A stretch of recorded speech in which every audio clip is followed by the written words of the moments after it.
নমস্কার বন্ধুরা, আবার একটা ছোট্ট ভিডিও নিয়ে চলে এসেছি। আজকে আমাদের পিঠে পার্বণ। আমি এখন চালের গুঁড়ো মাখতে বসে গেছি।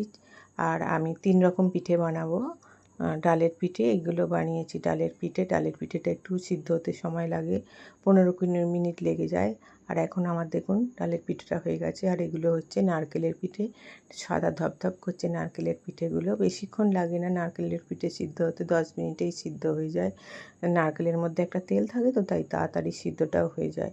আর এটা হচ্ছে তরকারির পিঠেগুলো আমি আলুর তরকারিরই পিঠে করেছি। এটাও বেশ সময় লাগে, 15-20 মিনিটের লাগে এই পিঠেটা সিদ্ধ হতে। গাগুলো চকচক করছে, মানে বুঝতে হবে যে পিঠেগুলো আমার হয়ে গেছে। আর 3 রকম পিঠে এখন আমি নিয়ে বসে পড়েছি। মেয়েরা বললো আমাদেরকে একটু দাও, খেয়ে নিই। তাই এইরকমভাবে কারা কারা পিঠে বানাচ্ছেন, কাদের কাদের শ্রাবণ মাসে পিঠে পার্বণ থাকে, একটু আমাকে কমেন্টে জানাবেন। ভালো লাগলে একটা লাইক দিয়ে আমার পাশে থাকবেন।